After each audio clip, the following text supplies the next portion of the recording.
That's an alright angle, I suppose, isn't it? Yeah.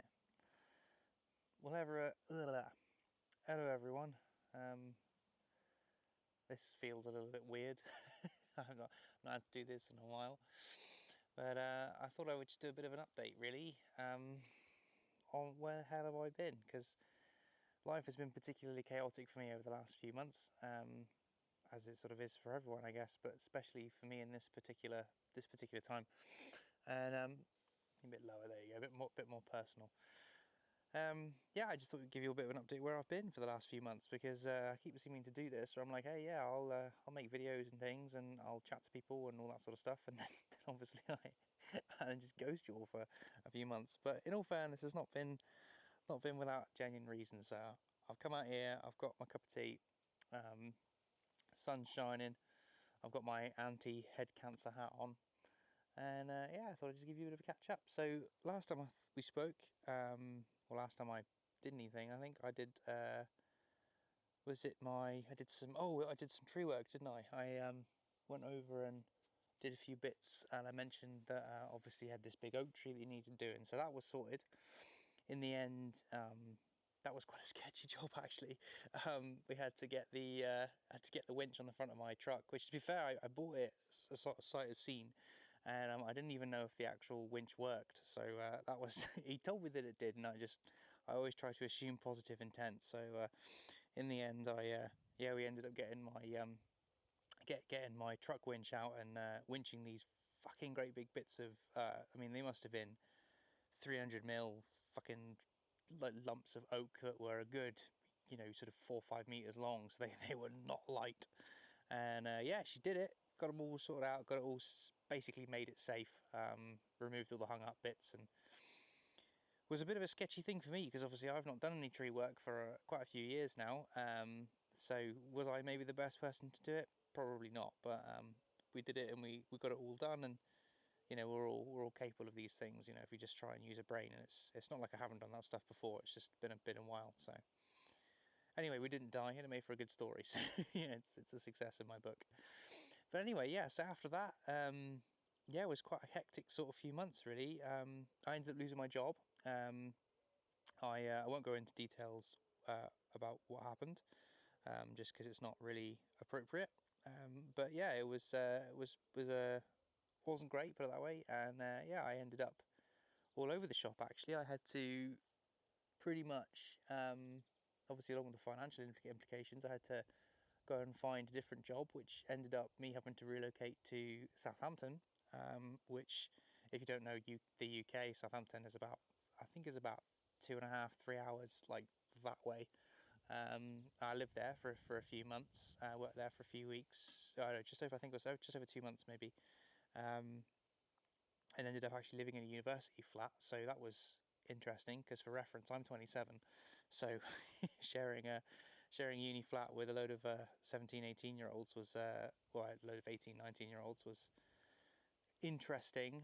Although they were a good bunch, so it wasn't too bad. But it was just we lived above a pub, and I never got any fucking sleep because the pub was always out, and I never felt my age quite as much as I did then. So I moved, I worked there for a few months, and then actually, as luck would have it, I ended up finding a job actually in Exeter, so not too far from where I live now, which was really lucky, actually, because I used to, obviously, when I moved down from the northeast, I moved in with my mum, and then obviously my mum's left to go and move into her place, and I actually was able to take on the lease here. So this is actually now my place. So that's actually really nice. It's worked out really well. I get to live in a fantastic place out in the middle of the countryside. So, can't complain, really. And obviously, I've just started this new job. So that's kind of going. It's doing the same thing I was doing before, just doing arboricultural consultancy work. But obviously, it's a senior level, so it's a bit higher level than I was doing previously, and it's for slightly different work as well. So I'm going to try and bring you along to some of it, but obviously it's one of those things where a lot of the work we're working on is confidential, and I can't actually bring you on. So I'll try insofar as I can, but obviously, a lot of this stuff is confidential and confidential development type stuff. So yeah, that's pretty much a small version of like career-wise what I've been up to, which is kind of why I've been sort of all over the shop, because it's only really been the last sort of 4 or 5 weeks that I've actually been sedentary long enough to actually consider what's going on and what my next sort of few steps are. Canada has obviously, along with the financial implications of obviously moving around and all these sort of things, I have burned through pretty much most, if not all, of my savings. I know it's not true. I've burned through all of my savings. So Canada has been put on the back foot for a few months, at the very least, if not maybe a year or two.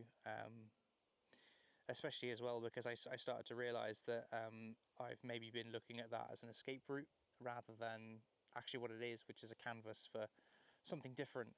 But it's been relegated into my head as like, oh, it will be fine because once I get to Canada, I'll be able to do this, or once I get to Canada, I'll be able to do that, and everything will be fine once I get there. And that's not really very fair on me, you know, because it means that I'm putting a lot of my life off off in the future, rather than actually living it now. So part of the reason for picking the camera back up and making this video is to kind of a little bit say to myself that, you know, it's accountability really, to get out and do a bit more, and share, you know, what I get up to, because I actually live quite an interesting life, compared to a lot of people, I think. Obviously I, you know, work on big infrastructure projects all over the country, so like next week I'm in Wales for a week, and the week after that I'm over in Oxford for a couple of days, and then the week after that I'm over in Essex. So I'm travelling an awful lot, and I sort of figured there's probably a contingent of you that would like to see what I get up to on a day-to-day. So you know, and hopefully, what with, I said, obviously the move and the stress and the kind of the very sort of big shake-up of my life plan, like obviously not going to Canada and that sort of stuff, and I've had to reassess my goals to maybe realise just how much I actually appreciate being able to go and explore and spend a bit of time actually just sort of being present in the moment, doing things like this, like having a cup of tea in the sun, you know, on a Sunday. It's 1:30, so, you know, on a Sunday afternoon, and how important that sort of stuff is to me, and how much it actually speaks to me as a person. So that's sort of the idea, is that hopefully moving forwards I'll be able to spend a bit more time actually just, you know, recording stuff and being out and about and busy, just doing the things that I want to do. So, you know, getting back into the gym and not that I haven't been, I'll tell you about that in a second, but doing things like, you know, going to the gym and fixing my truck and you know, going exploring and going for walks and taking Pasty out for a wander and, you know, getting the paddleboard out, that kind of thing. So that's pretty much life update. As far as the rest of everything goes, yeah, I ended up my truck's MOT. We'll do my sort of stages. My bike is still broken. It's actually here underneath the tarp there. I've spent about £700 trying to get it all sorted out. Turns out that what was actually wrong with it was that the ECM has gone. So the ECM is the engine control module, which powers all of the fuel injection. So I've replaced the HT leads, the spark plugs, the ignition coils, pretty much traced through all of the electrics on it as well, and was all fine. It's got a new battery, or has had a new battery in it as well. New injector, swapped the injectors over to see if it was an injector problem, but no, it's basically all been kind of right back to the ECM. So because it's a 2013 Sportster, Harley don't make them anymore. They're outdated, and you cannot find ECMs for love nor money in this country. Well, you can find them fairly frequently, actually, to be fair. That's not technically true, but because you need to have the proper Harley computers to get them all sorted out, I basically can't make an ECM talk to the security system that's on the bike as well. So it basically means that I have to order a fresh one from Harley, which is going to come from the States. And of course, what with the tariffs and Brexit and all that, well, Brexit's got nothing to do with it, but what with all the tariffs and America kind of going funny right now, the imports are going to look to be very expensive, and that's before I've even found someone with a Harley computer to rewire it. It's probably going to be about sort of £1,300–1,400 to get sorted. Or the alternative is that I do what a lot of people recommended for me to do, which is just rip out the fuel injection system, because they call it junk, because it doesn't work very well, and the security system, and just replace it all with old school carburetors and all that kind of stuff. Which, to be fair, you know, I'm not against the idea, because that will be, you know, £1,300–1,400, and then it's sort of sorted then. You know, balancing 2 carbs is a lot better than balancing 4 on an inline 4, and that's sort of been most of my motorcycle experience with carbs. Obviously, work with carbs quite a lot with chainsaws, so it's not new to me, but yeah, it might be a plan. So that's sort of pretty much on hold until I can kind of get something sorted out. So either that, or I cut my losses and I go for something else, because obviously that bike's been crashed, and it's also, you know, been sat up for the best part of a year and a half now. So it's, you know, going to have a load of other gremlins as well. Like, I noticed the brake lines on the front, they go from the actual they're from the actual piston, the brake lever, all the way through to like a little bit in the headstock, where it's obviously like some kind of weird like suction slip joint thing, because they're all hard lines, and then they go from there for a hard line out to the or from a soft line, sorry, out to the calipers. So I'm wondering, that's all rusty, where the actual kind of like solid hard line joins the mounting plate. So I think I might have to cut that off and potentially just put a steel braided line from the sensors. Stuff like that, you know, probably needs new tyres about now, because I've had it for 2 years, 3 years. So it probably needs new tyres at some point, because they weren't new when I got it. So it's little things like that.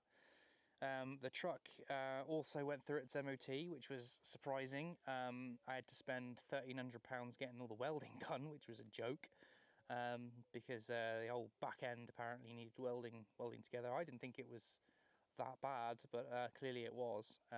So that was, you know, quite a significant situation. Also spent about a good week or so replacing all the ball joints on the front, which, to be fair, isn't that bad. It's just that typical Discovery problems we had. I took the obviously, you know, I couldn't get the actual knuckles off, because the front left hand side, obviously the bit that runs in all the shit on the side of the road, that they had just like rusted and welded themselves together. So that was that was a task. I did all 4 hubs as well, so that was all kind of done. So yeah, I've done quite a lot on the Landia actually. I didn't record any of it, because again, I was trying to get it all sorted out so that I could, at the time, leave my mum with the truck so she could move all of her stuff around, because it's a commercial, right? Move all of her stuff out of the out of this place, and then I could take my car, which is a silver one just there that I just showed you, out to Southampton.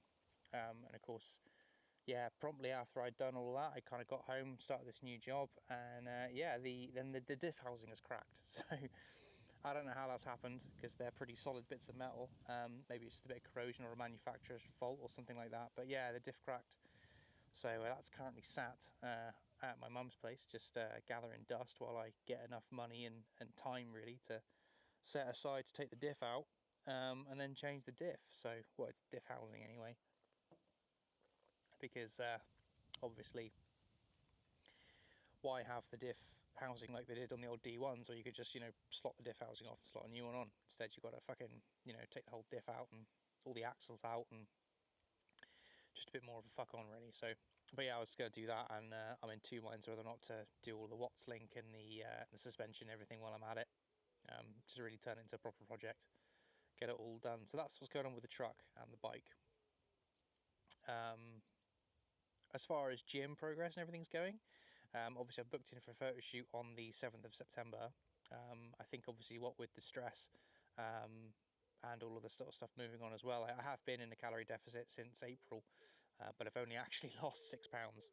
So I think what with the stress, and just, you know, obviously impacting my sleep and the quality of sleep and the training that I've been able to do when I've had time to do it, because obviously I've been flitting from to and from, I haven't really been able to kind of do the process or the progress that I had hoped, which obviously is a bit rubbish. You know, I really had hoped to have been around 205 for June, but obviously we're in August now, we're in mid-August, so bloody hell, time has flown, isn't it? So yeah, that's sort of not been so great. So whether or not I'm going to do the shoot, I haven't quite decided, or I'm going to pursue with it, because obviously I'm still £220. So I've got, really another sort of 10 pounds at the very least to lose before I kind of feel comfortable being camera photographed, which I might be able to do in the 3 or 4 weeks that I've got before I have the shoot. But it really depends on whether or not my endocrine system decides to calm the fuck down. Because like I said, obviously I've been, hightailing it for the last, well, pretty much since March. So it's been a bit of a stress. So I'm hoping that all kind of calms down. That's pretty much the updates. I've started seeing someone, which is very nice. She's very lovely, and I'm sure she'll maybe make an appearance at some point if and when she's comfortable. But that's sort of been quite nice for me. Yeah, that's pretty much my life update, really. I think moving forwards, obviously, yeah, I'm going to try and make a bit more of a concerted effort to keep you guys in the loop of what I'm doing. Partly as well for my own stuff as well. Like, I think it gives me a bit of accountability to actually get out and record stuff, and I think I need to accept the fact that obviously, it's always something I've wanted to do. I've always wanted to have vlogs. I've always wanted to vlog, and obviously some of you people that maybe watch on my Instagram stories as well for a long time, I did do quite a lot of vlogging-ish type things on my Instagram stories.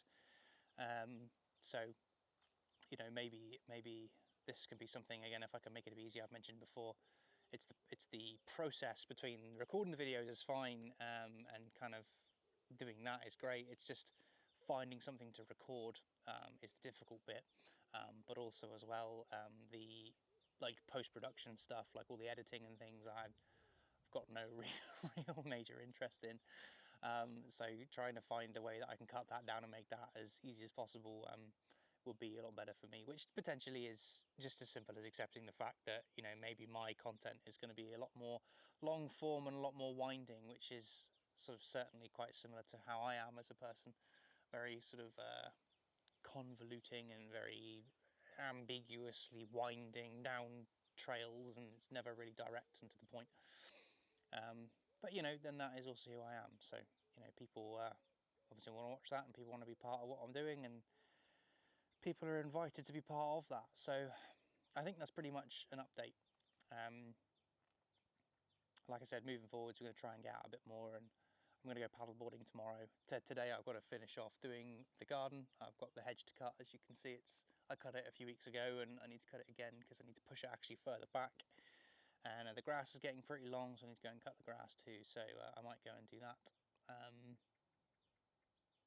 But yeah, for now, that's what we're going to go and do. So I might record that as slightly separately, and maybe two videos today. I don't know. Make up for a few months not being out. Anyway, that's all from me. I wonder how long this has been going on for. 18 minutes, fucking hell. But yeah. Anyway, I hope you're all good. And yeah, I guess I'll catch you in the next one. See you later.